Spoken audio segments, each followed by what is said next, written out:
Ahí está iniciando la grabación. Creo que ya se solucionó. Bueno, pues vamos a comenzar la tercera plática de la jornada de divulgación de Química 2025 del trimestre 25O. Este evento es llevado a cabo en el margen del proyecto de la relevancia de la química en la preservación y difusión de la cultura, que se lleva a cabo en el área de química de Guamas-Capozalco, del Departamento de Ciencias Básicas. Como ya hemos mencionado anteriormente en las pláticas anteriores, este evento tiene como finalidad, pues, divulgar temas relacionados a la química, temas de investigación, con fines de divulgación para nuestros estudiantes, profesores, académicos, involucrados e incluso no involucrados en el tema de la química, ¿no? Como un espacio para acceder al conocimiento. Hoy le damos las gracias al doctor César Augusto Guarín Durán, que nos acompaña de UAM Iztapalapa. Voy a presentar al doctor Guarín un poco de su gran trayectoria que presenta. El doctor César Guarín es químico por la Universidad Industrial de Santander, Colombia. El doctor César obtuvo su grado de maestro y doctor en ciencias por la Universidad Nacional Autónoma de México en 2011 y 2015 respectivamente. En su tema del trabajo de licenciatura, el doctor Guarín trabajó en el grupo de bioquímica teórica, en donde estudió relaciones, estructura y propiedad para el rendimiento cuántico en producción de oxígeno singulete en cetonas aromáticas. El doctor Guarín tiene experiencia utilizando software como Moleskine, Wanxian, HyperGem, y entre otras más. Entre el año 2016 y 2017, el doctor Guarín realizó 2 estancias postdoctorales en el Instituto de Ciencias de la Atmósfera y Cambio Climático de la UNAM, y en ese espacio pues realizó varios proyectos de investigación, especialmente en proyectos de variabilidad temporal y espacial del CO2 y metano en México, y espectroscopía de percepción remota para el monitoreo de gases atmosféricos en la estación de altura Al-Sumoni, ¿no? A finales de 2017 fue contratado como profesor curricular titular B en UAM Iztapalapa. Y actualmente el doctor Guarín es investigador por México, comisionado en la Universidad UAM Iztapalapa, en el proyecto Consolidación del Laboratorio de Interacción Materia y Pulsos Ultracortos de Luz, ¿no? Además, el doctor posee diversos artículos de investigación indexados, JCR, además de alumnos, formación de recursos humanos. Si vemos una gran trayectoria del doctor César, y es un orgullo y un placer presentarlo el día de hoy para nuestro evento de jornada de divulgación en química. Sin más preámbulos, pues le damos la palabra al doctor César Guarín. Muchas gracias por la presentación. Y justamente como químico yo les quiero presentar unas ideas que hemos ido desarrollando allá en UAM Iztapalapa para que justamente pues esta parte de divulgar la ciencia pues llegue a varias personas, ¿no? Entonces yo les voy a hablar sobre nanomateriales y sus aplicaciones como sensores para moléculas, y vamos a tratar el caso estudio del antraceno, una molécula bastante conocida. Bien, como contenido de la charla yo les voy a dividir esta en, primero que todo, una motivación que tiene que ver con el control molecular, es decir, cómo manipulamos las propiedades de las moléculas. Después voy a pasar justamente a esbozar ideas sobre el uso de nanomateriales para alterar justo las propiedades de moléculas. Les voy a mostrar resultados de eso mismo, puntualizando en el antraceno, y cerraremos con unas conclusiones. Bien, lo primero que debemos preguntarnos es justamente cómo aprovechar la dinámica intrínseca que le ocurre a una molécula cuando uno la perturba, y cómo estas perturbaciones, estos cambios, uno los puede utilizar justo para aplicaciones de mediciones de contaminantes, no para sensado, como lo llamo hoy. Piensen que a la izquierda ustedes ven aquí justamente la emisión de fluorescencia de una cumarina, y a la derecha ven el diagrama de los procesos que ocurren en la molécula después de que se da la excitación, por ejemplo, simbolizadas con estas flechas azules. Entonces voy a estados fundamentales, ¿vale? En todas las moléculas, a estados excitados, y estos estados excitados, como son estados cuánticos metaestables, tienden a regresar por varios canales, radiativos y no radiativos, al estado fundamental. Y los tiempos asociados podemos verlos desde milisegundos hasta femtosegundos. Bien, si tenemos caracterizada bien la molécula, entonces todo digamos, procesos que la molécula sufre después de la relajación, uno los puede alterar si cambia el entorno químico. Entonces piensen, por ejemplo, como químicos en el cambio de pH, en los famosos puentes de hidrógeno, en la polaridad del disolvente, potencial eléctrico o iones que estén, por ejemplo, en la disolución, o en moléculas vecinas de la molécula fluorescente, imagínense nuevamente la cumarina, que me cambien la cantidad de fotones que llegan a un detector, o variables termodinámicas como temperatura o presión, ¿vale? Todas estas variables uno las puede, digamos, manipular macroscópicamente y uno obtiene justamente una respuesta de la molécula en sus diferentes tiempos de vida. Entonces, de eso les voy a estar hablando justamente de lo que planteamos en investigación allá en la UAN Iztapalapa, ¿vale? Entonces, pensemos en que queremos perturbar moléculas. Aquí a la izquierda ustedes ven un dímero de una molécula que no es activa para generar segundo armónico. Cuando irradias, por ejemplo, con un láser rojo, la respuesta, si tienes segundo armónico, es que el láser sale azul. Vale, si entonces la molécula uno la reorienta de manera que los fragmentos que son susceptibles de segundo armónico, los estoy señalando aquí en la pantalla, espero que se pueda ver, que son estos tipos donadores aceptores de carga, ¿vale? Si uno los reorienta como se ven aquí, casi paralelos, entonces aparece la señal de segundo armónico. Y esto, por ejemplo, lo hemos investigado con colegas de la UAN Iztapalapa, también con colegas de la UNAM. Y, por ejemplo, yo he aportado en que simulaciones de justamente temperatura, uno puede ver los cambios justamente en las torsiones, en los ángulos diedros de la molécula, ¿vale? Y uno puede asociar que el cambio de segundo armónico se da justamente por el cambio en la orientación de los cromóforos, ¿vale? Justo con esto estamos trabajando con un amigo de Brasil que estamos planteando cómo alterar con campos eléctricos las propiedades ópticas de moléculas. Bien, también uno puede analizar justamente cómo otras moléculas, al cambiar el entorno químico, por ejemplo, la serie homóloga de alcoholes, voy de metanol a butanol, me permiten sintonizar la energía del estado electrónico de esta molécula, por ejemplo, esta que ven aquí en su fórmula estructural, ¿vale?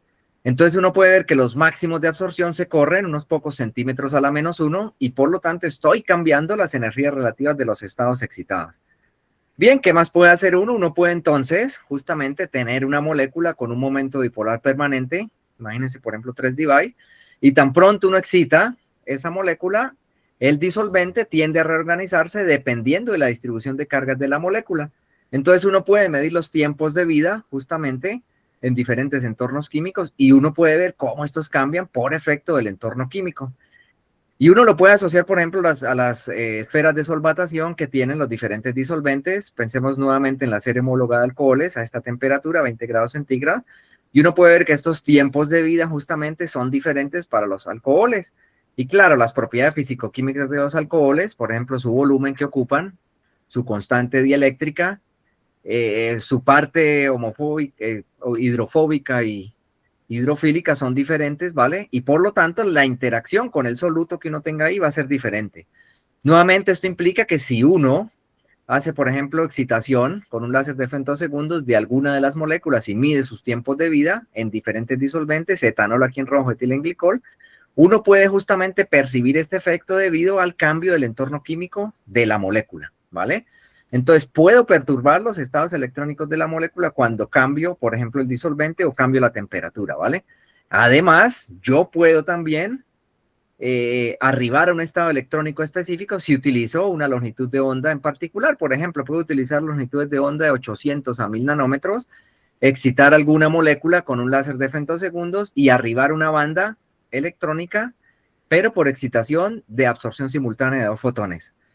Bien, en estos trabajos, por ejemplo, hemos dirigido estudiantes como la maestra Mariana Morales, ella ahorita está en Ensenada justamente trabajando con láseres y moléculas, y al maestro Juan Galicia, que trabaja justamente en medir propiedades no lineales. Junto con mi colega, el doctor Luis Guillermo, hacemos este tipo de, digamos, de mediciones de propiedades ópticas para arribar a estados electrónicos específicos. Vale, y uno puede entonces comparar, digamos, en cierta idea de relación a estructura-propiedad, ¿qué pasa si le cambio justamente algo a la estructura molecular? Entonces uno puede ver que puede sintonizar esta banda, es decir, puede correrla antes de 875 nanómetros o después, ¿vale? Dependiendo justamente del cambio estructural de la molécula. Bien, ¿qué tiene que ver esto entonces con nuestra propuesta de nanomateriales como, digamos, efectores de cambio en las propiedades de moléculas? Pues resulta que los nanomateriales han sido ampliamente usados como sensores. Y el modo común de medir, por ejemplo, la respuesta del nanomaterial es que uno tiene justamente una fuente de luz, irradia el nanomaterial y genera una respuesta del mismo. Pero en el nanomaterial, tan pronto se le cambia el entorno químico, por ejemplo, imagínense un microcanal por el que está fluyendo, qué sé yo, un anticuerpo, y el anticuerpo de alguna forma se ancla a sitios específicos de funcionalización del nanomaterial, entonces la señal del nanomaterial cambia justamente por efecto del entorno químico. Y este es el modo común de medir las señales de nanomateriales, ¿vale?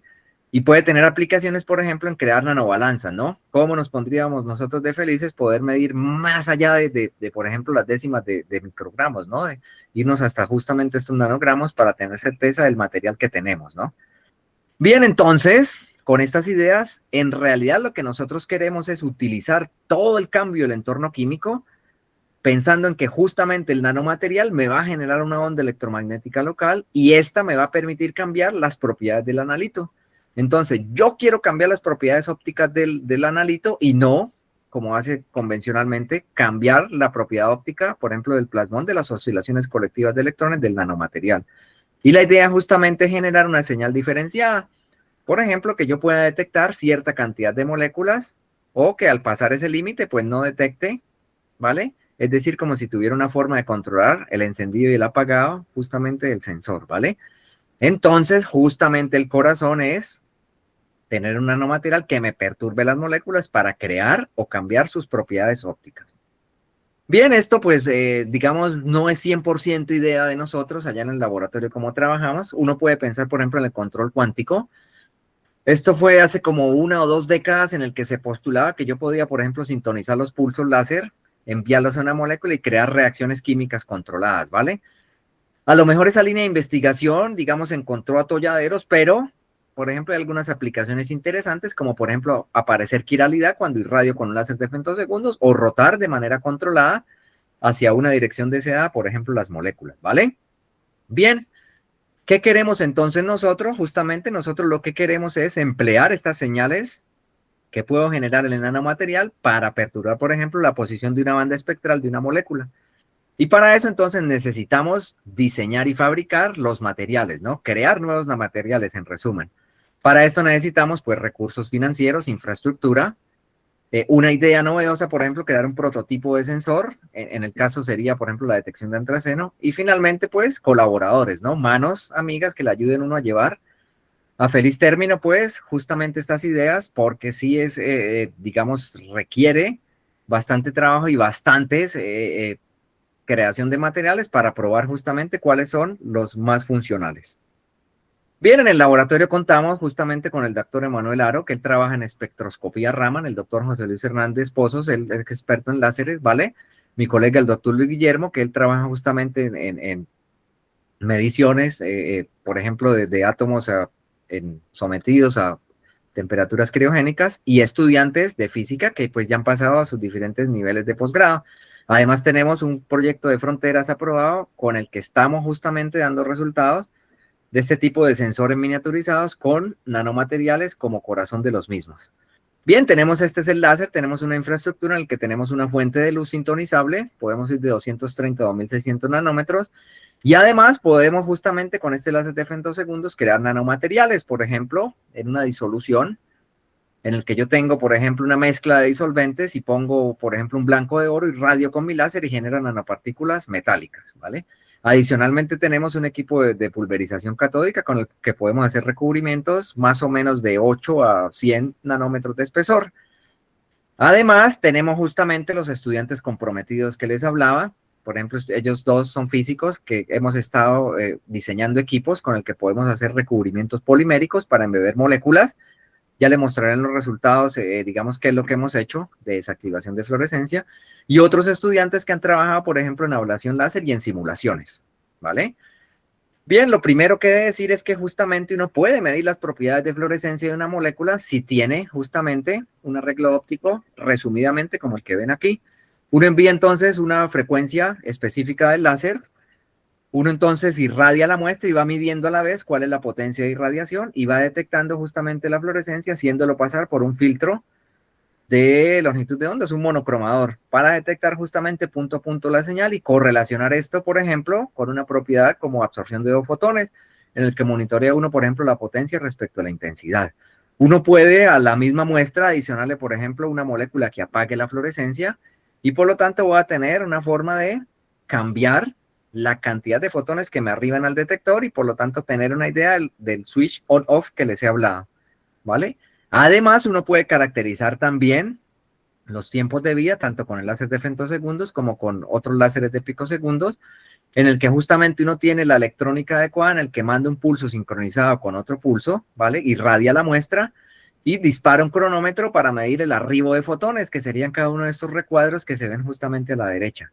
Por medio de la electrónica uno puede justamente hacer el conteo, pasar de tiempo, ¿vale? A señal eléctrica y cambiar de señal eléctrica analógica a digital, es decir, para tener justamente los datos para poder hacer ajustes multiexponenciales y hallar los tiempos de vida, estos tau, que son importantísimos justamente en la caracterización de la dinámica de las moléculas. Bien, esta técnica entonces mide justamente con un inicio en el que se excita el material y después de un tiempo justamente se para la medición cuando arriba el primer fotón y esto se repite n veces. De manera que los decaimientos, que son las curvas rojas que ustedes ven, uno los puede simular justamente como un ajuste de varias exponenciales. De esto entonces les estaré hablando ahorita en los resultados. Ok, entonces, ¿cómo podemos conjuntar todo esto? Pues la idea que se nos ocurrió es justamente tener un material metálico nanométrico, poner moléculas cerca a su superficie con y sin polímero. Los polímeros, como dice aquí las convenciones, justamente son estos como líneas rizadas que ven aquí. Y además uno puede hacer configuraciones de 1 o 2 capas como tipo capacitor para poner voltajes y justamente medir el efecto del campo eléctrico generado en las moléculas y además de la señal óptica cuando uno irradia justamente con el láser el nanomaterial y las moléculas, ¿vale? Entonces, lo que queremos justamente con este esquema es generar efectos en las señales ópticas de las moléculas. En las señales ópticas me refiero, por ejemplo, el espectro de absorción, el espectro de fluorescencia, el tiempo de vida, el rendimiento cuántico de fluorescencia, etcétera. Pero con la diferencia de que no lo hacemos con, digamos, un disolvente, sino con el nanomaterial porque está a una cercanía justamente de las moléculas, ¿vale? Entonces, con esto en mente, quiero contarles algunos resultados que justamente hemos obtenido, ¿vale? Al evaluar moléculas y moléculas sometidas a campos eléctricos generados en los nanomateriales, ¿vale? Entonces, les voy a estar hablando justamente de estos resultados hechos en arreglos ópticos allá en el laboratorio en la UAN Iztapalapa. Bien, lo primero que tenemos es la molécula de cumarina, una molécula altamente fluorescente, ¿vale? Por ejemplo, en metanol su rendimiento de fluorescencia es por encima de 0.9, casi el 92% de los fotones que se absorben se emiten. Y entonces uno la puede poner con el equipo de recubrimientos por rotación, el equipo casero que hicimos con los estudiantes, en una película delgada sobre un vidrio, por ejemplo, de 2.2 y con matriz polimérica. Entonces uno pone esta molécula en matriz polimérica y uno mide en varios puntos su espectro de absorción y tiene estos datos. Uno vuelve y echa una segunda, una tercera, una cuarta capa y vuelve y mide el espectro de absorción y uno encuentra que la película, al menos cerca al centro, es homogénea, ¿vale? Uno puede entonces utilizar luego la información de los espectros de absorción para empezar a mapear qué le está haciendo justamente el polímero, en este caso, a los estados electrónicos de la molécula. Entonces uno empieza a ver que las bandas convencionales, que es la línea gris punteada, empiezan a cambiar en forma y posición. Y esto solamente por justamente embeber la molécula en polímero, ¿vale? Y además por ponerle un apagador de fluorescencia, ya miraremos más adelante los resultados de fluorescencia, estos son solo de absorción, en el que uno empieza a ver justamente cambios espectrales en la misma. Y esto uno lo racionaliza en que está cambiando el estado electrónico y por lo tanto la distribución de cargas de la molécula, ¿vale? Uno puede entonces empezar a jugar con el tamaño de la capa. Esta omega que ven aquí es la velocidad en revoluciones por minuto del equipo de spin coating de recubrimientos por rotación. Esta es la densidad del polímero que uno utiliza para hacer la matriz polimérica y esta justamente es la viscosidad. El valor de H0 es justamente la gota inicial que uno pone, no tiene mucha relevancia, uno puede poner más o menos entre un espesor de 3 a 1 milímetro y la capa, la altura de la capa que uno genera no cambia a gran manera, ¿no? Cuando uno pone revoluciones por encima de 5000 revoluciones por minuto, uno obtiene capas entre 500 a menos de 100 nanómetros, ¿vale? Y claro, en función del tiempo en el que uno deje el equipo encendido. Vale, entonces con eso nosotros nos dimos a la tarea de comparar esta estructura molecular de la cumarina 503 con otras moléculas de cumarina, en el que, por ejemplo, en esta cambiamos el fenilo por este metilo, y aquí a esta le cambiamos justamente este grupo amino por este hidroxilo, ¿vale? Y esto me da diferente afinidad al polímero y diferentes impedimentos estéricos para la rotación de este enlace sencillo, además de que me sintoniza las bandas a regiones espectrales diferentes, ¿vale? Y si uno además utiliza, por ejemplo, cálculos de estructura electrónica para mapear las energías de estas moléculas en función de los ángulos diedros, por ejemplo, piensen en este carbono, este nitrógeno, este hidrógeno y este otro carbono, uno puede ver que justamente cerca de la posición 0, donde todo este ángulo diedro es 0, uno puede justamente empezar a rotar el ángulo y ver los cambios en energía en Hartree de la molécula como tal y pensar en asociar esto justamente a la matriz polimérica en la que están embebidas las moléculas, ¿vale? Entonces, esta parte de los cálculos las estamos explorando ahorita y queremos precisamente comparar cómo se dan los cambios en energía de este fenilo con respecto a este metilo. Además de que visualmente uno ve que florecen de manera diferente, ¿vale? Estas son las tres moléculas en el orden, justamente esta y esta, y luego repetimos a diferentes concentraciones, más bajita la concentración, donde se ve menor emisión de fotones cuando irradiamos justamente con UV, ¿vale? Bien, aquí se ve más claro lo que les estoy diciendo. Entonces preparamos justamente películas delgadas por 3 métodos: drop casting, spin counting y deep casting, ¿vale? Y encontramos que justamente, por ejemplo, para drop casting tenemos espesor entre 20 y 40 micrómetros y para spin counting entre 40 y 500 nanómetros. La parte de deep casting todavía no la tenemos bien manejada. En esto está colaborando una estudiante de licenciatura ya de la UAN Iztapalapa, Mariana Zárate González.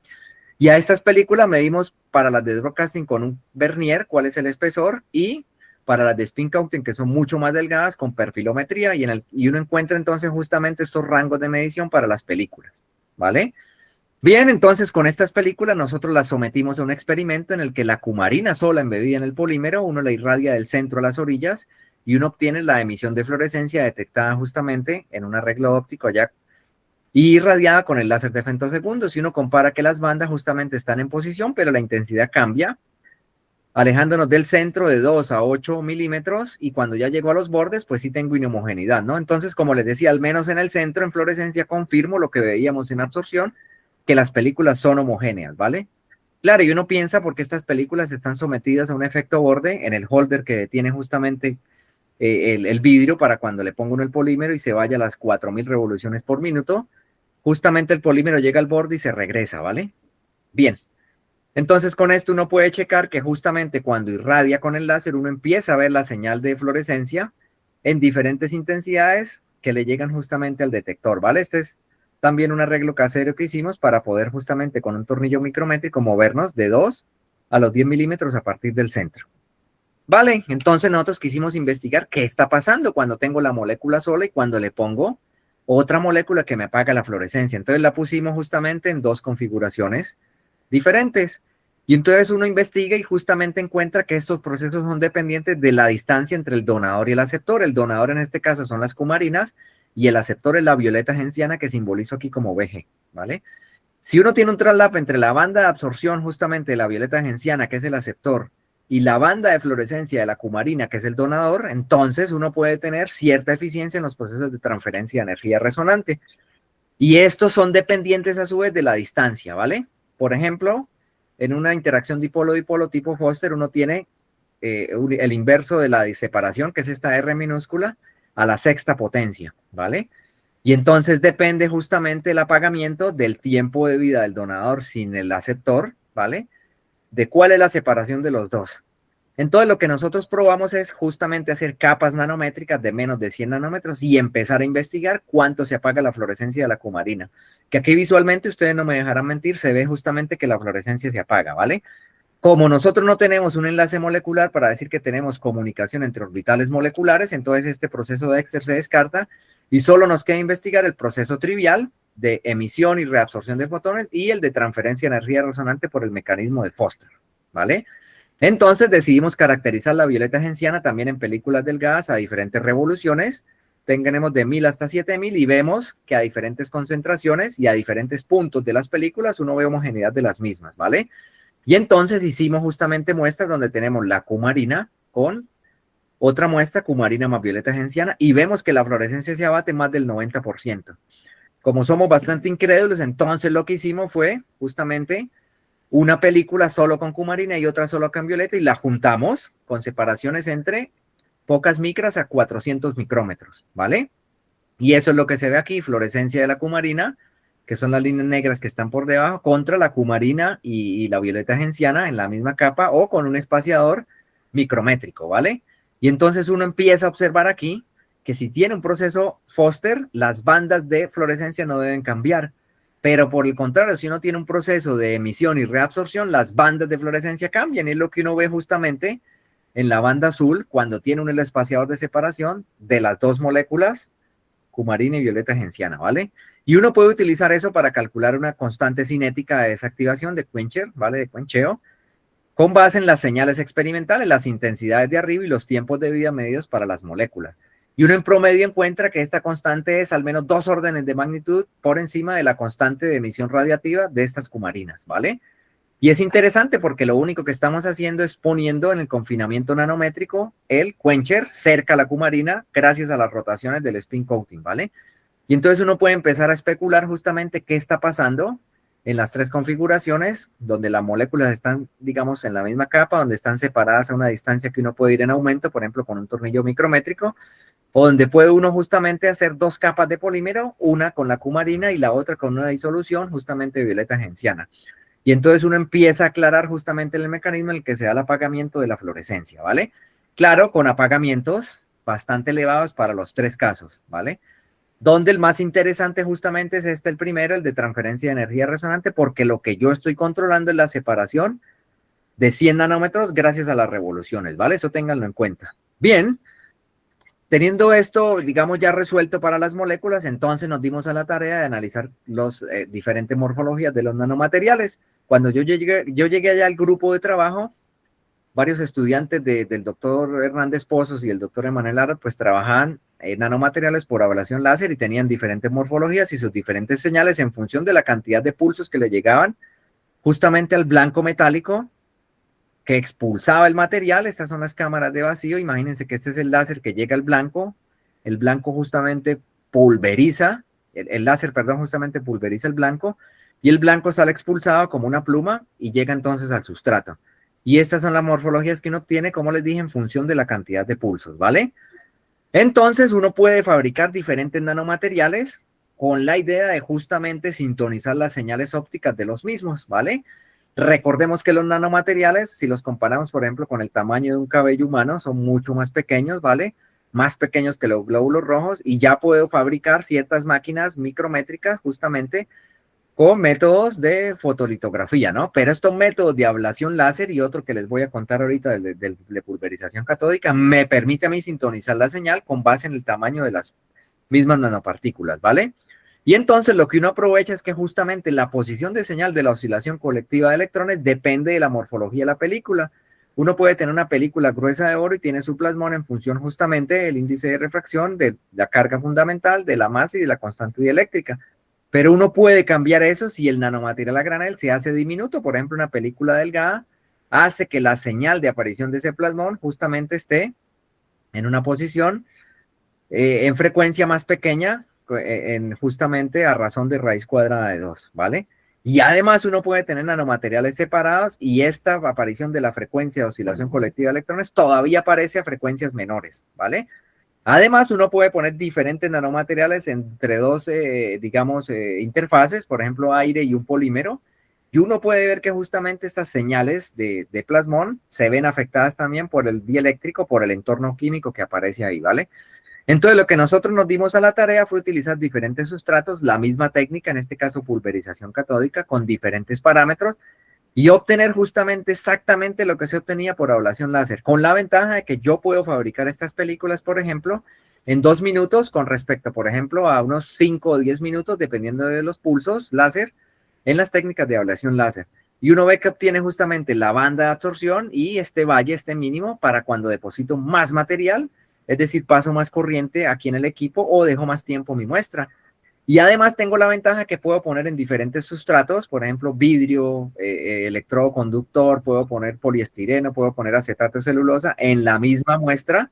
Y además puedo ponerlo en plásticos, por ejemplo, estos que recubren las frutas para jugarle justamente a estirarlo el mismo o a calentarlo y hacer que se comprima, ¿vale? Entonces la idea es controlar la morfología con base en el sustrato que uno tiene, ¿vale? Entonces nosotros nos dimos a la tarea de investigar estas señales ópticas justamente de los nanomateriales. Esto lo hacemos justamente por resolver las ecuaciones de Maxwell. Esta es la tesis de maestría justamente del físico Felipe Navarro, en el que uno tiene una función de Green, aquí está descrita justamente con sus vectores de onda, ¿vale?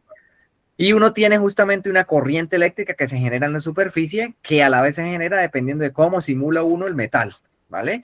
Con las funciones base apropiadas que uno puede elegir, que están justamente relacionadas con el metal que uno tiene, uno puede justamente pasar estas ecuaciones diferenciales a ecuaciones matriciales y con estas uno puede resolver justamente para encontrar el campo eléctrico dispersado, que es lo que nos interesa. Entonces uno puede analizar, por ejemplo, las señales experimentales de cobre hechas por ablación láser y las señales justamente simuladas por esta metodología y uno encuentra ciertas concordancias entre las mismas, ¿vale? Esto fue un trabajo que se publicó hace poco, ¿vale? De justamente comparar señales teóricas con experimentales. Aquí les dejo justamente la referencia, ¿vale? Además, las simulaciones a uno le permiten, por ejemplo, poner capas minúsculas de oro sobre justamente un metal puro o ver el efecto de borde justamente de una lámina de metal y ver en el espectro con la simulación cuáles serían los cambios en la región de absorción o en la región de reflexión del metal, ¿vale? Además, uno puede tener una micrografía y sacar diferentes motivos y analizar cómo serían las señales de estas, ¿vale? Y en esto hemos encontrado que justamente cuando distorsionamos tanto la geometría, uno puede ver que el pico del plasmón se corre al menos unos 200 nanómetros respecto al pico fundamental que aparecía para una forma, por ejemplo, esférica o de este tipo plato, ¿vale? Uno puede entonces jugar a deformar una esfera para volverse, por ejemplo, una luneta, la cual uno puede observar en alguno de los motivos, por ejemplo, aquí, de una micrografía real. Valga decir que estas micrografías uno las obtiene justamente por ablación o por spotter, ¿no? Generan nanomaterial y va y las mide justamente, como ustedes ya saben, en microscopía electrónica. Además, uno puede empezar a combinar efectos de diferentes geometrías, por ejemplo, 9 esferas comparadas con 6 esferas contra 3 elipsoides, y uno puede ver que esto permite sintonizar un poco la posición de las bandas espectrales de las resonancias de plasmón que aparecen justamente en las diferentes nanoestructuras. Entonces, noten aquí que al menos tengo 2 señales de gran intensidad y aquí me aparece una tercera, ¿vale? Y eso es interesante porque uno puede controlar justamente la forma y la separación de las mismas para poder investigar cuál sería el efecto de la señal de plasmón. Esto es un trabajo de servicio social del estudiante de la licenciatura de física Alejandro Madi Méndez, ¿vale? Entonces, esto nos da una estrategia para desentrañar efectos en nanomateriales. Y ya les voy a contar para qué queremos eso justamente en el análisis de moléculas. Bien, entonces nos dimos a la tarea de caracterizar todas estas señales. Primero, por la cantidad de capas adicionadas, vemos que cuando normalizamos en esta zona, en la parte de la absorción, uno puede tener señales muy parecidas, pero en la parte del plasmón y de la reflexión, uno empieza a ver cambios muy significativos a medida que agrego más oro, ¿vale? Esto justamente es oro, ¿vale? Además, uno puede cambiar el sustrato, por ejemplo, acetato de celulosa, poliestireno, vidrio o óxido de estaño dopado con flúor, y uno ve que también hay un cambio espectral y ahora sí en todas las regiones, tanto en la banda justamente de absorción asociada con la transición interbanda, en la región del plasmón y en la región de la reflexión. Además, uno puede hacer medidas de conductividad, por ejemplo, medir resistencia eléctrica con multímetros de 4 puntas y uno encuentra que las películas que justamente tienen muchos huecos, no dan conductividad, noten las capas 1 y 2, mientras que las capas 3, 4 y 5, cuando deposito más oro, empiezan a tener conductividad, pero esto dependiendo justamente del sustrato que uno los tenga.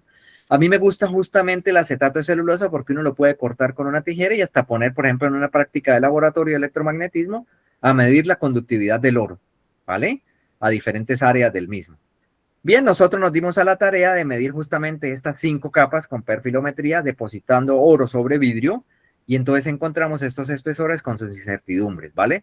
Lo cual es muy bueno porque yo puedo sintonizar entonces la cantidad de oro que ponga dependiendo de los parámetros del equipo de pulverización catódica. Y entonces nosotros nos dimos a la tarea de investigar qué pasa cuando tengo capas separadas o cuando tengo capa continua. Y uno entonces esperaría que la señal de plasma justamente cambie drásticamente. Y si ustedes notan, esta señal es muy parecida, ¿vale? A la que teníamos tanto por ablación láser como por spotter, cuando tenemos diferente cantidad de nanomaterial. Y lo interesante de esto es que yo puedo asociar justamente en todo el rango espectral estas señales de los nanomateriales con el campo eléctrico por efecto antena localizado en las superficies de los nanomateriales, ¿vale? Entonces esto que ven en color es justamente el cálculo de esto de electromagnetismo computacional, en el que uno puede ver la magnitud del campo eléctrico aumentado. Por ejemplo, si yo irradio con 1 voltio por micra, ¿vale? ¿Cuánto me cambia el campo cerca a la superficie del nanomaterial? Aquí me dice que lo rojo es 3.97 veces incrementa el campo. Lo como tipo cian es 1.56 y 0.05, ¿vale? Ya es la parte azul, ¿vale? No tengo entonces en la superficie total campo eléctrico, pero cerca a la superficie tengo aumentos casi 4 veces. Cuando deformo la geometría, estos son esferas, viendo justo el corte transversal, cuando deformo y tengo, digamos, geometrías que son más picudas, entonces el cambio de campo eléctrico es más grande, 40 veces aquí, ¿vale? Entonces el reto experimental justamente es poner la molécula cerca a donde tengo el incremento de campo eléctrico local, ¿vale? Y eso es con lo que quiero finalizar justamente en la aplicación en la detección de antraceno. Bien, entonces como químicos sabemos que el antraceno es una molécula bastante peligrosa, ¿vale? Es un hidrocarburo aromático policíclico que tiene un tiempo de vida bastante extenso, ¿vale? No se degrada tan fácil y además es transportado a largas distancias por los vientos. Es irritante, ¿vale? Causa alergias, posible carcinógeno, es persistente, como les decía, no se degrada y es un contaminante atmosférico, ¿vale? Y también de aguas y suelos. Bien, entonces nosotros agarramos esta molécula, preparamos disoluciones y las sometimos justamente a las 3 muestras que teníamos de nanomateriales. Y entonces probamos cómo la banda espectral del estado electrónico S1, cuando uno la mide por absorción, se ve alterada cuando uno pone el antraceno en nanomateriales de 1 capa, 3 y 5 capas, ¿vale? Entonces ustedes notarán que las bandas se desplazan todas respecto a la banda punteada en azul. Y además, aquí tal vez no se vea mucho, pero créanme, los anchos de banda cambian, ¿vale? Y además la separación de la progresión vibroelectrónica, es decir, este máximo, cómo se separa este máximo y de este máximo, si lo compara con la separación de este pico a este pico y a este pequeño pico que está por aquí, uno ve que justamente cambia la progresión vibroelectrónica. Además, el ancho de banda 378, este es digamos, el de la transición S01, desde el estado electrónico S0 a S1, justamente triplica su ancho. Se hace más ancha esta roja con respecto a esta azul, ¿vale? Y interesante ver que las intensidades de absorción disminuyen conforme tengo más capas de metal, ¿vale? Además, yo puedo analizar ahora la señal de fluorescencia de la molécula. Y entonces uno minuciosamente hace esos experimentos, agarra las mismas 3 capas, 1 capa, 3 capas, 5 capas, pone el antraceno, hace justamente un blanco de tener solamente el antraceno, las mismas concentraciones sobre el vidrio, sobre el sustrato que está el nanomaterial, y uno hace las mediciones de los tiempos de vida. Y entonces uno analiza multiexponencialmente estos decaimientos y uno encuentra que justamente el antraceno en vidrio más o menos tiene tiempos de vida entre 10 y 20 nanosegundos, uno lo compara con la literatura, aquí está la referencia, ¿vale? Y uno ve que justamente cuando mide este tiempo de vida largo, la curva verde del antraceno sobre el vidrio, esto es experimental, uno obtiene 14 nanosegundos, ¿vale? Muy parecido justamente a lo que uno obtiene aquí, ¿vale? A lo que está en la literatura, aunque a temperaturas de 77 Kelvin, ¿vale?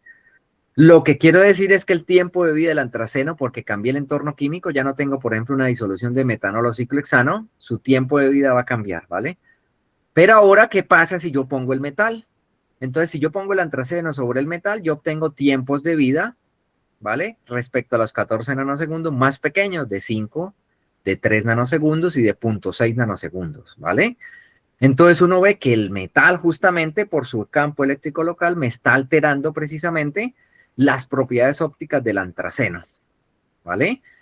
Y entonces uno analiza los canales de desactivación de esta molécula, por ejemplo, los radiativos y los no radiativos, y uno encuentra que precisamente hay más desactivación no radiativa en la señal que tiene un tiempo de vida más pequeño, que es la curva negra que ustedes ven aquí, ¿vale?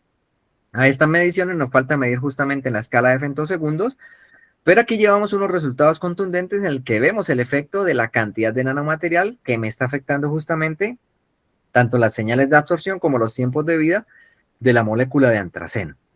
Bien, con todo esto que les he contado, entonces, lo que nosotros hicimos justamente es empezar a analizar cómo se dan esos cambios en las Ks no radiativas por efecto del nanomaterial. Y entonces nosotros nos decidimos a lanzar 3 experimentos. Aquí les voy a contar solamente el de absorción, ¿vale?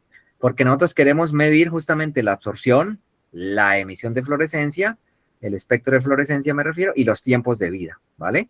Entonces aquí en la absorción nosotros hicimos un dispositivo miniaturizado, ¿vale? En el que tenemos una fuente de luz, ponemos aquí la muestra del antraceno, la mitad está cubierta con metal y antraceno, la otra mitad solamente es el vidrio con antraceno y sacamos justamente la señal blanco con el vidrio de antraceno y la señal del antraceno perturbado por el metal y detectamos justamente potencia que se transmite y banda espectral justamente del antraceno y nos dan estos picos, ¿vale? Hicimos varias pruebas y encontramos nuevamente que hay justamente sintonización de los picos, ¿vale? Que se asocian a la banda espectral justamente de absorción del estado S1 del antraceno. Entonces estamos empezando justamente a explorar estas señales ópticas del antraceno para poder miniaturizar esto aún más, ¿vale? Y poder justamente tener bandas espectrales del antraceno combinadas, por ejemplo, con señal de fluorescencia y poder tener una medición del antraceno con base en el metal de oro en las diferentes películas del gas que nosotros tenemos cuando fabricamos estos nanomateriales, ¿vale? Bien, con todo esto que les he contado, quiero pasar entonces a las conclusiones para recoger pues todas las ideas de lo que les he estado charlando aquí. Y la primera tiene que ver con el confinamiento nanométrico, pues, de nuestras moléculas fluorescentes que se ven alteradas en su fluorescencia cuando les pongo la violeta genciana, ¿vale? Entonces puedo tener estas 3 configuraciones, preparo una disolución, adiciono una alícuota, pongo esto en matriz polimérica y mido. O genero por 2 capas separadas, una capa de mi cumarina, una capa de mi quencher, ¿vale? La violeta genciana y los puedo sintonizar a diferentes distancias. O justamente hago 2 vidrios separados y los pongo uno frente al otro como si fuese un emparedado, ¿vale? Y entonces en todas puedo medir fenómenos de apagamiento, pero en este tengo justamente un fenómeno de transferencia de energía resonante pura. Aquí tengo un efecto de absorción, reabsorción de fotones, efecto trivial, ¿vale? Porque uno lo que hace es aquí enfocar el láser y medir el ángulo sólido, el área que le llega aquí a la molécula, sabiendo la cantidad de moléculas que uno tiene por área, tanto en la película de violeta como en la de cumarina. Y aquí uno justamente tiene un efecto mezclado de los dos, ¿vale? Porque en muy poca cantidad de cumarinas quedan en la superficie de violetas, entonces también voy a tener un efecto combinado de los 2 fenómenos, ¿vale? Entonces, en los 3 casos, este es el más interesante porque puedo controlar drásticamente el apagamiento de la fluorescencia y mi dispositivo no crece en tamaño, ¿vale? Bien, con respecto a los nanomateriales, hemos avanzado justamente en la preparación de diferentes nanomateriales, por ejemplo, en plata, esto es por ablación láser. Esto justamente lo trabajó un estudiante que se recibió de maestría ahí en la UAN Iztapalapa, con el asesor fue el doctor José Luis Hernández Pozos, y ahora lo que queremos es justamente recrear esto con el equipo de Spotter, con la plata. Afortunadamente ya nos llegaron los blancos de plata para poder justamente empezar a crear morfologías diferentes de manera controlada. Y lo interesante es que yo puedo poner la rejilla de TEM al lado justamente del sustrato y obtener justamente una medida directa de la película que fabriqué por pulverización catódica. También queremos combinar las 2 técnicas para ver cómo podemos justamente cambiar aún más las morfologías, pero bueno, eso es otra historia. Finalmente, nosotros hemos podido justamente simular los campos eléctricos locales en una primera aproximación entre 2 nanopartículas cercanas a diferentes distancias, ¿vale? Con la idea de tener justamente estos nanomateriales que me van a afectar justamente las propiedades ópticas de moléculas. El reto ahora consiste justamente en poner el nanomaterial, ¿vale? Y en poder justamente hacer fluir, por ejemplo, mi disolución de antraceno, ¿vale? O un vapor, ¿vale? Por ejemplo, de formaldehído, y poder justamente ver cómo el campo eléctrico local del nanomaterial me afecta las señales ópticas de la molécula que justamente esté cerca de esta nanoestructura, ¿vale? Entonces, simular estos campos eléctricos nos dan una idea de lo que está pasando y además justamente fuimos capaces de probar que los estados electrónicos del antraceno se ven alterados cuando justamente tenemos una nanoestructura a distancias de pocos nanómetros de la molécula, ¿vale? Finalmente agradezco justamente a los organizadores de esta jornada de divulgación, a la doctora Yanira Ángeles y al doctor Cristian Javier Salas, ¿vale? A la CECITI por los apoyos, tanto por, digamos, la ANCAD, la supercomputadora, ¿vale? Y justamente también a la universidad porque la supercomputadora Yoltra está alojada allá en la UAM, ¿vale? A CECITI por el proyecto de Ciencia Básica y Fronteras, al doctor Jorge Peo, mi ex asesor de doctorado, por el préstamo del equipo de conteo de fotones correlacionado en el tiempo, ¿vale? Y justamente al maestro en ciencias que nos permite usar el equipo de perfilarometría y finalmente pues a mi proyecto de investigador por México, el 683, con el que justamente puedo realizar investigación a gusto y con, digamos, todos los recursos y herramientas que me ofrece el laboratorio y la universidad. Y a ustedes les agradezco la atención y muchas gracias justamente quedando abierto a las preguntas que me quieran hacer.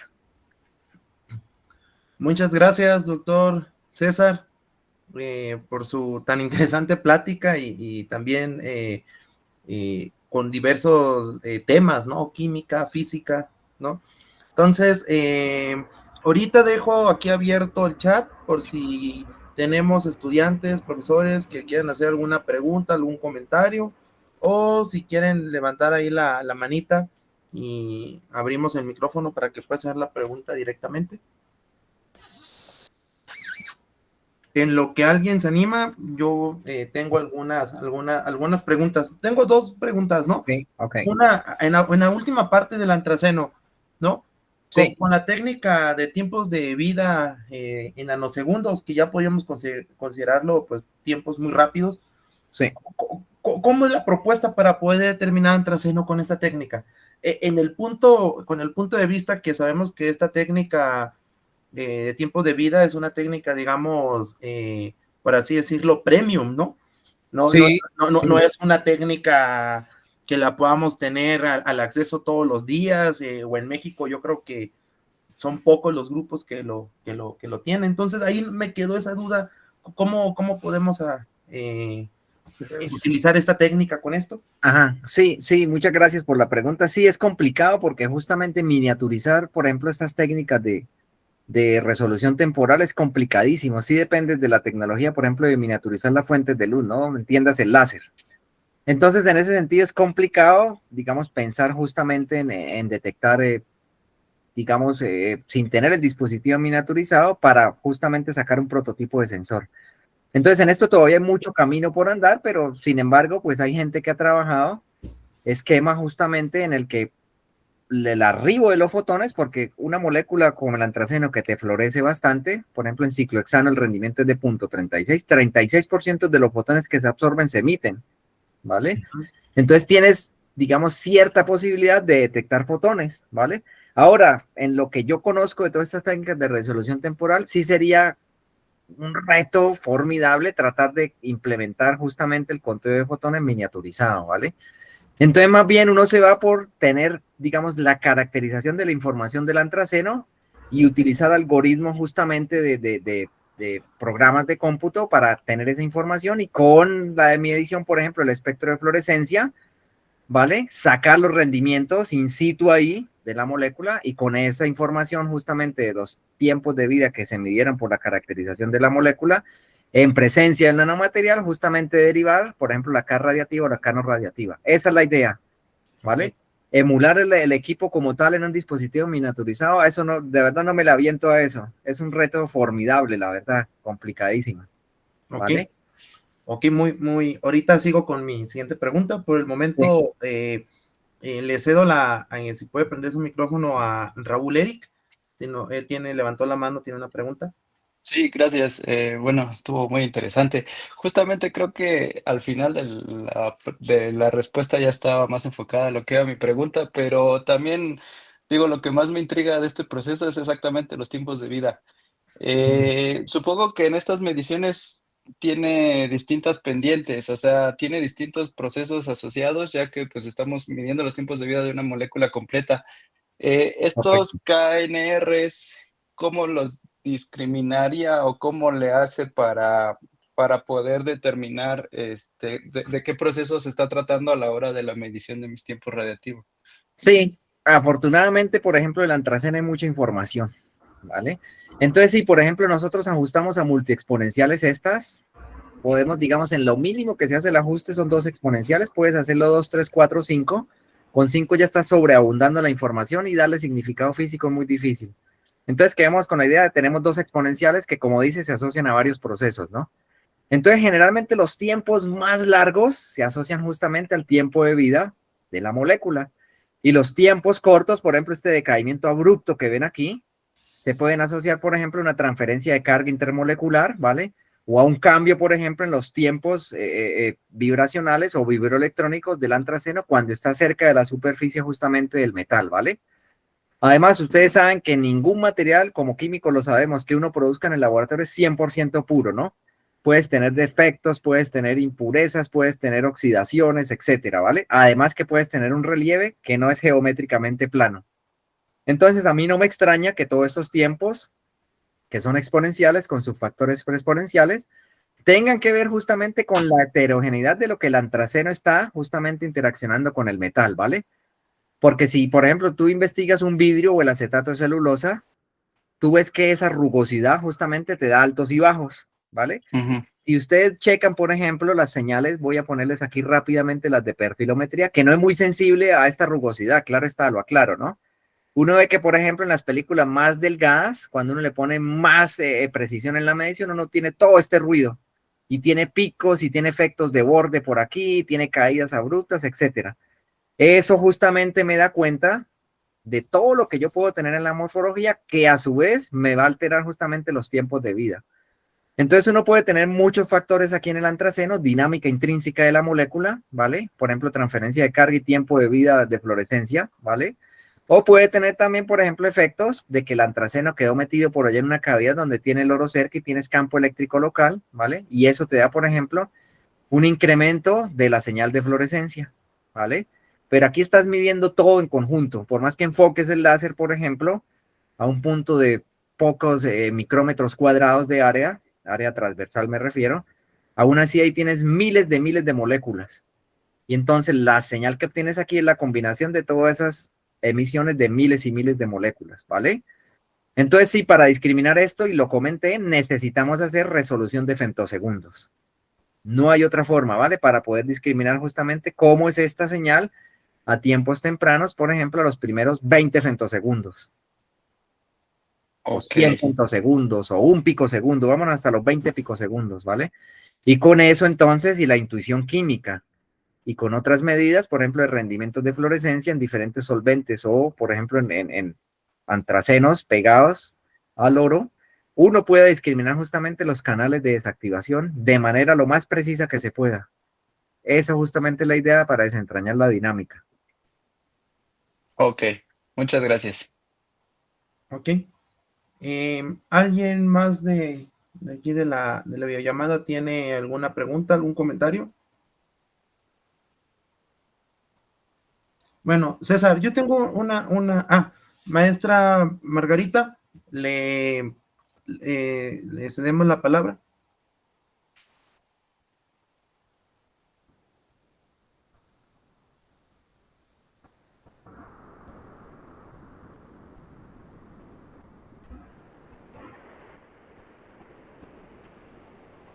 Maestra Margarita, creo que tiene apagado su micrófono, sí. Ay, perdón, no me di cuenta, estoy hablando sin que me escuchen, ¿verdad? Perdón. Bueno, por ejemplo, la molécula del antraceno, que tiene 3 ciclos, como que es, por así decirlo, casi igual o semejante al fenantreno. Nada más que el antraceno es de menor resonancia o de mayor resonancia, algo así, pero a la pregunta que voy, que si tiene que ver esto, estas resonancias que tienen ahí, para ser pues detectada, ajá, o eso no implica. Y otra cosa que me despierta, es que ahorita no lo recuerdo, estos antracenos, ¿de dónde provienen para, bueno, se sabe que son irritantes, irritan la piel, los ojos, etcétera, pero ¿de dónde provienen? Principalmente, ¿no? Porque pues ya se está tratando como un contaminante. Sí, sí, justo, sí. Ujú. Sí, casi la industria. En la industria casi siempre es donde se generan, ¿no? Una vez, ahorita no estoy muy seguro, leí justamente un reporte de emisiones de hidrocarburos aromáticos policíclicos de los motores de combustión, de hecho. No recuerdo las concentraciones de emisión de hidrocarburos aromáticos. No recuerdo, eso sí no recuerdo. Pero sé que, por ejemplo, como contaminantes existen en los aerosoles, que ya saben, con la precipitación, pues muchos caen aquí, justamente, y empiezan a ser un problema ambiental ya a nivel aquí de la troposfera.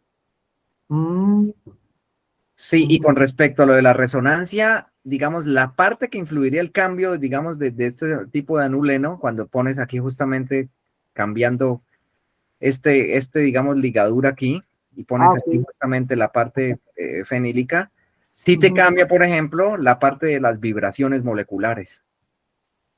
Y a lo mejor eso puede tener un efecto en la estructura, digamos, de picos que encuentra uno en la absorción.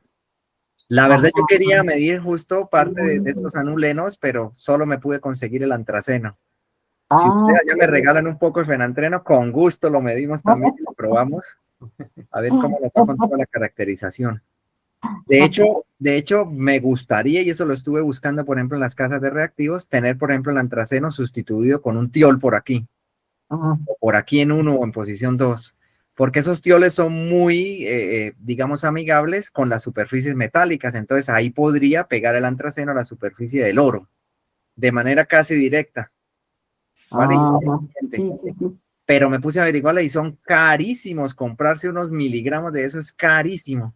Carísimo. Entonces me quedé pues con las ganas. Ok. Sí.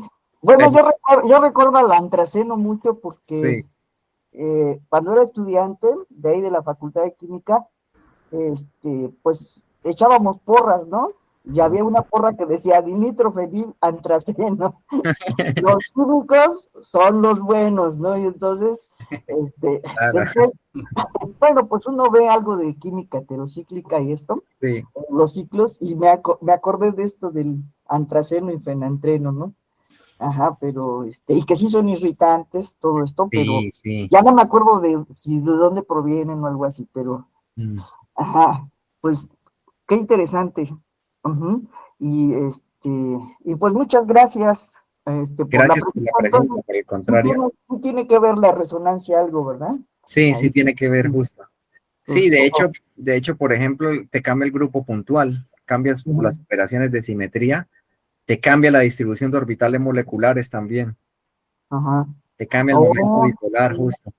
Todo esto. Sí, muy interesante. Con ese pequeño cambio, muy interesante ver justo cómo se reflejan las propiedades ópticas. Ok, está muy bien. Muchas gracias, eso es todo, gracias. Muchas gracias. ¿Alguna otra pregunta que tengamos para el doctor Guarín? Yo tengo una, César. A mí alguna vez ya lo hemos platicado, me causa grandes sensaciones este tipo de procesos ultra rápidos, ¿no? Entonces, por ejemplo, en el antraceno, tú mediste el espectro de absorción, viste los estados singuletes, S0, S1, ¿no? Pero cuando tú mides el tiempo de vida, lo mides con un espectro, me imagino que lo mides a base de un espectro de emisión, ¿verdad? Lo que haces es, por ejemplo, eliges una longitud de onda de excitación. Por ejemplo, aquí estoy excitando a 355. Entonces excito aquí. Y digamos, uno sabe que estos picos de acá es la banda del S1. Cuando voy del S0 al S1. Entonces aseguro que estoy poblando el estado electrónico S1. Y entonces después lo que haces es poner aquí, por ejemplo, si quieres longitud de onda por longitud de onda, tu detector, por ejemplo, a 420, a 450, hasta donde caiga la banda de fluorescencia. Entonces detecta los fotones de fluorescencia. Ok, pero ¿lo controlas a una longitud de emisión específica o lo abres a un rango en tu equipo?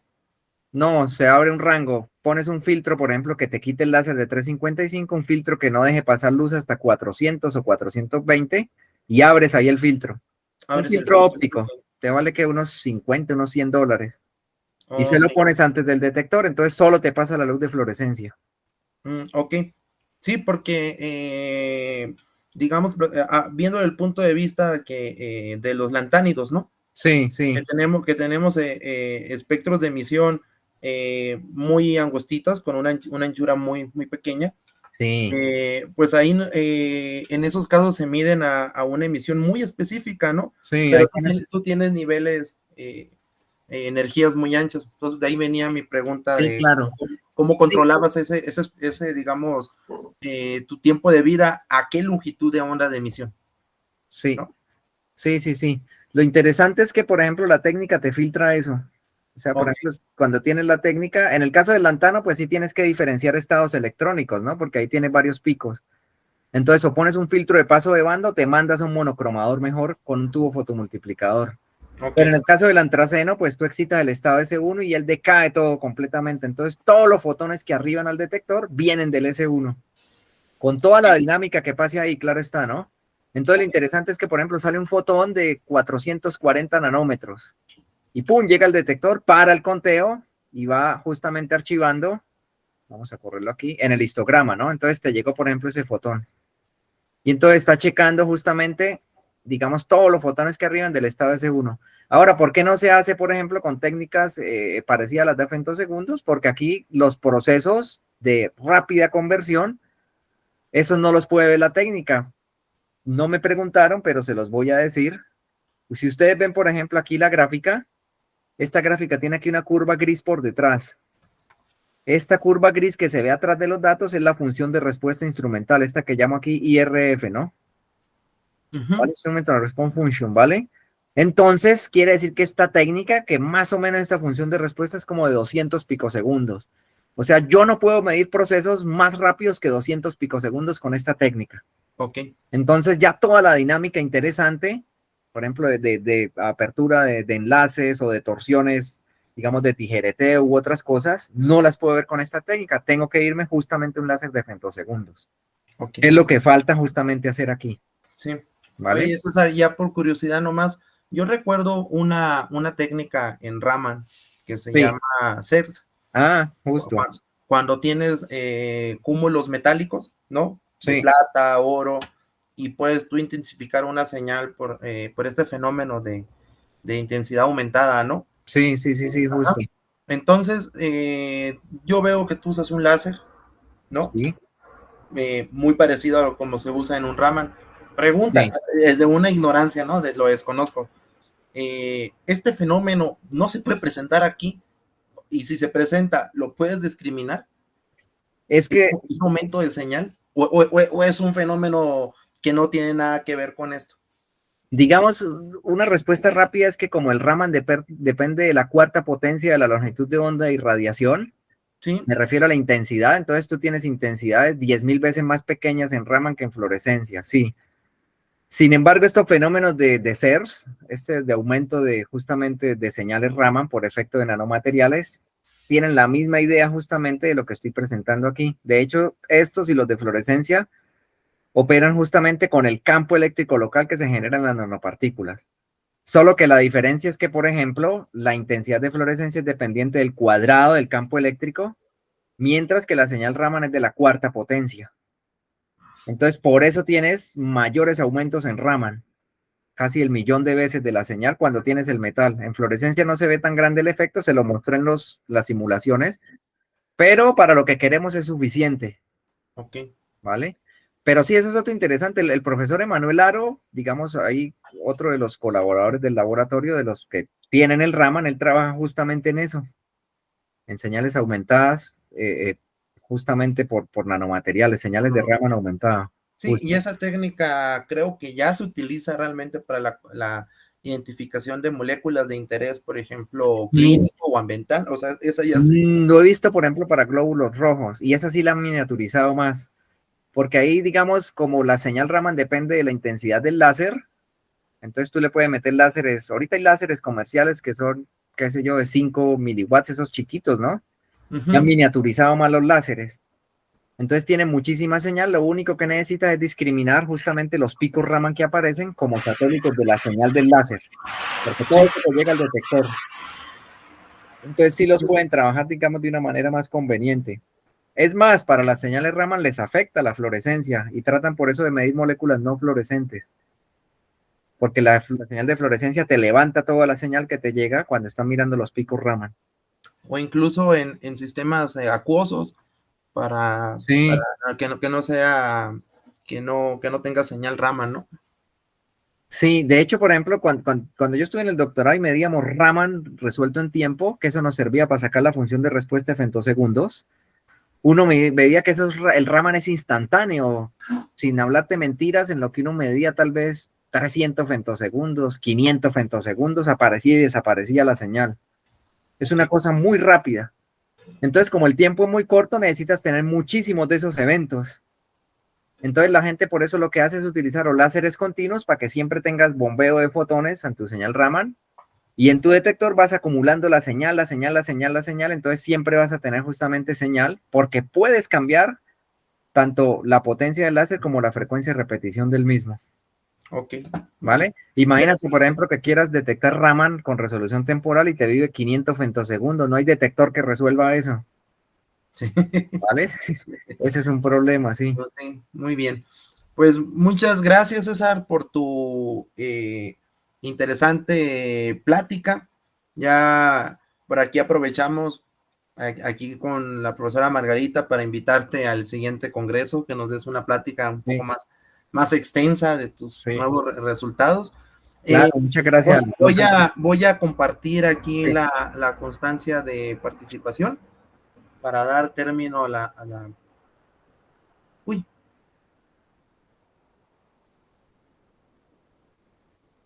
¿Qué pasó? ¿Qué pasó? ¿Me escuchan? ¿Me escuchan? Sí, te escuchamos, pero no vemos nada, te quedaste congelado. Okay. Como que se trabó aquí la computadora, se quedó congelado, pero iba a compartir la constancia de participación. Sí, muchas gracias. Ajá. Bueno, creo que ya reaccionó la computadora. Tanto conocimiento el día de hoy, creo que la computadora se trabó. No le gustó a la electrónica que dijera que no puede detectar nada de femtosegundos. Ajá, muy probablemente. Entonces, hacemos lectura de la constancia.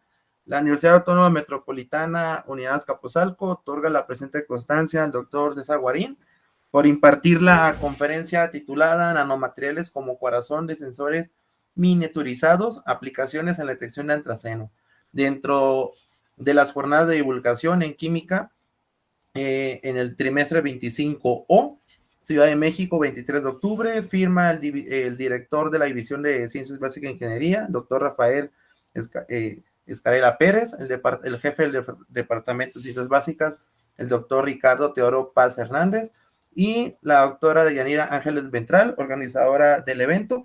Y pues te damos las gracias, doctor Guarín, por tu tan agradable plática, tanto conocimiento impartido el día de hoy. Y te teníamos un regalito, pero como no te pudimos ver de manera presencial, te lo haremos llegar personalmente. Vale, muchas gracias por la invitación como casa hermana justamente de Iztapalapa, ¿no? Muchas gracias a todos los organizadores y a ustedes justo por esta oportunidad. Ok, las gracias para ti por habernos acompañado el día de hoy. Muchas gracias. Okay. Que tengan buen día. Doctor. Hasta luego. Muchas gracias por la exposición. Habla el maestro Hermilo. Hola, maestro Hermilo. Sí, muchas gracias al doctor César. Le agradecemos mucho esta brillante exposición. Nos deja con